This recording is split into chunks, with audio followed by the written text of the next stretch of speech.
Quantum computer को समझने के लिए पहले हमें क्वांटम की दुनिया में उतरना होगा।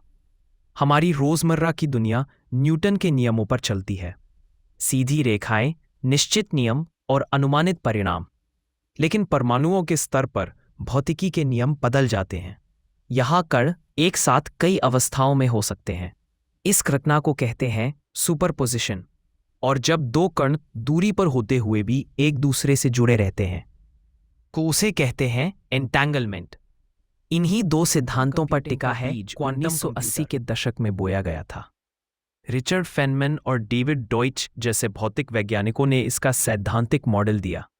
2000 के दशक में IBM, गूगल, इंटेल और अब रिगेटी तथा आयोनक्यू जैसी कंपनियों ने इसके प्रोटोटाइप बनाए। 2019 में गूगल ने घोषणा की उन्होंने क्वांटम सुप्रीमेसी हासिल कर ली।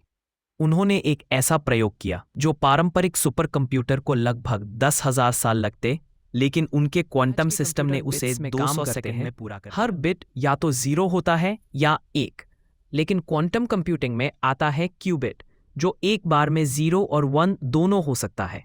यही सुपरपोजिशन की ताकत है। और जब कई क्यूबिट्स एक दूसरे से एंटैंगल हो जाते हैं तो उनकी गणनात्मक क्षमता अरबों गुना बढ़ जाती है। यानी अगर एक क्लासिकल कंप्यूटर किसी समस्या को सालों में हल करेगा, तो क्वांटम कंप्यूटर उसे सेकंडों में सुलझा देगा। बहुत अलग होता है। यह एक विशाल सुनहरी झूमर जैसा दिखता है। इसके अंदर होता है एक डाइल्यूशन रेफ्रिजरेटर जो तापमान को लगभग शून्य के पास यानी -273 डिग्रीज तक ले जाता है। इस तापमान पर क्वांटम कण स्थिर रहते हैं और क्यूबिट्स अपनी स्थिति बनाए रखते हैं। फिर हाई सटीकता वाले माइक्रोवेव पल्स इन्हें नियंत्रित करते हैं, जिससे गणनाएं तेज नहीं, यह स्मार्ट भी है। यह जटिल गणितीय समस्याओं, ड्रग डिस्कवरी, मौसम पूर्वानुमान, मॉलिक्यूल सिमुलेशन और AI ट्रेनिंग में क्रांति ला सकता है।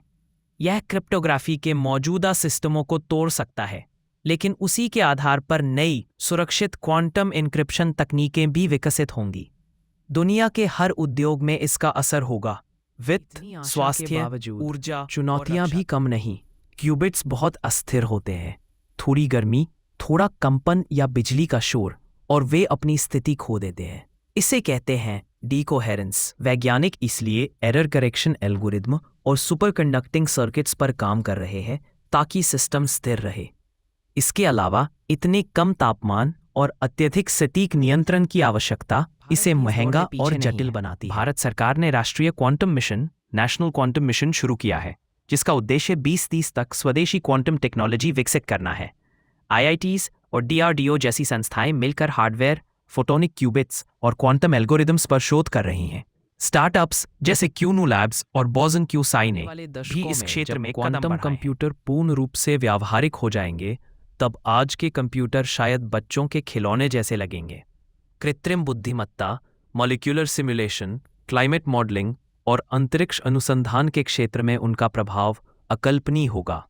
यह विज्ञान ही नहीं बल्कि मानव सभ्यता के अगले चरण की यह सिखाती है कि प्रकृति गणित से नहीं, संभावनाओं से बनी है। और शायद यही इसका सबसे बड़ा सबक है। भविष्य उन्हीं का होगा जो इन संभावनाओं को समझेंगे, अपनाएंगे और उनसे नई दुनिया गढ़ेंगे।